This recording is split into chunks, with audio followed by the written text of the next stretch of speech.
নমস্কার বন্ধুরা, কেমন আছেন সবাই? মমস কিচেনে আপনাদের স্বাগত জানাই।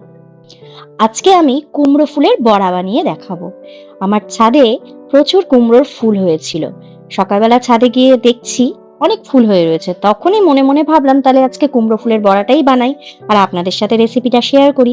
তাহলে চলুন বানিয়ে ফেলি কুমড়ো ফুলের বড়া। ফুলগুলোকে আমি এইভাবে বৃন্তটা থেকে আলাদা করে নিচ্ছি। প্রচুর পিঁপড়ে হয়েছে কুমড়ো গাছটাতে, ফুলগুলোর মধ্যেও অনেক পিঁপড়ে হয়ে রয়েছে। সেগুলোকে ঝেড়ে ফেলে দিচ্ছি আমি এবং ফুলগুলোকে এইভাবে ছাড়িয়ে নিচ্ছি, বৃন্তটা থেকে আলাদা করে দিচ্ছি এবং ভিতরে যে হলুদ রঙের অংশটা রয়েছে সেটাকেও আমি ফেলে দিচ্ছি।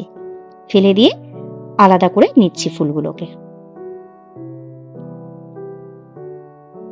সব কটা ফুল আমি একই রকম ভাবে রেডি করে নেব। এবারে ফুলগুলোকে আমি ভালো করে ধুয়ে পরিষ্কার করে জল ঝরিয়ে নিয়েছি। আর অন্যদিকে একটা পাত্রের মধ্যে আমি 3 চামচ পরিমাণ বেসন নিয়ে নিচ্ছি। যেহেতু আমার ফুলের পরিমাণটা কম, আমি সেই বুঝেই বেসনটা নিচ্ছি। এবারে এর মধ্যে আমি 2 চামচ পরিমাণ সুজি দিয়ে দিলাম। সুজিটা দিলে ফুলের বড়া বা যে কোনো বড়া খুব মুচমুচে হয়।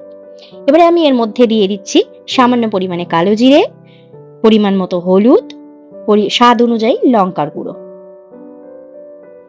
সমস্ত মিশ্রণটাকে আমি শুকনোভাবে একটু চামচ দিয়ে মেখে নিচ্ছি।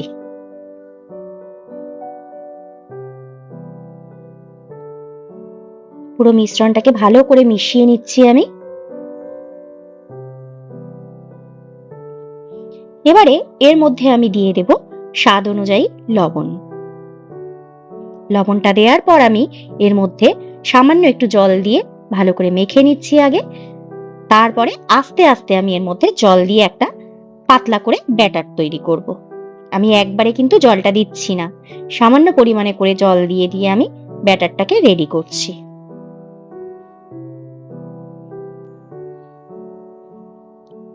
ব্যাটারটার থিকনেসটা ঠিক আমি এই রকম রেখেছি।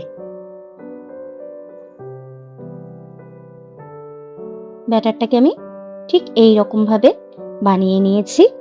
এবারে আমি গ্যাসে কড়াই বসিয়ে কড়াইটা গরম হলে তার মধ্যে আমি বেশ কিছুটা পরিমাণে সাদা তেল দিয়ে দিচ্ছি।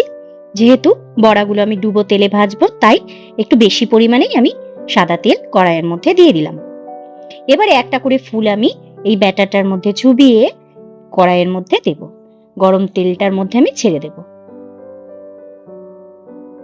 খুব সাবধানে ছাড়তে হবে বড়াগুলোকে।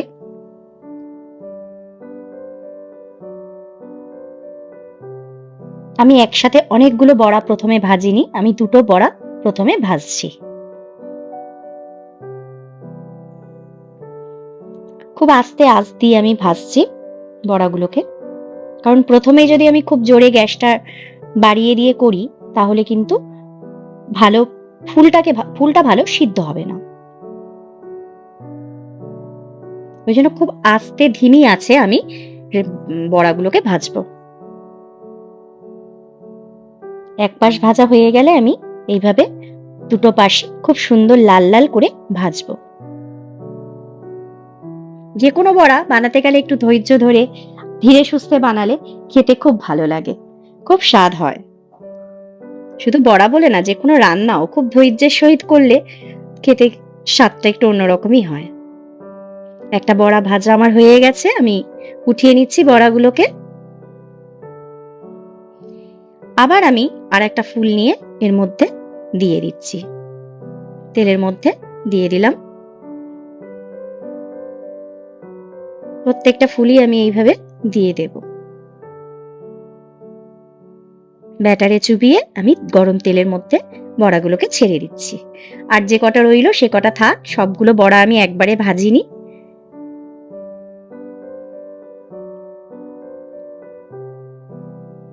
এক পাশ ভাজা হয়ে গেছে, আবার অপর পাশটা আমি এইভাবে লাল করে ভেজে নেব।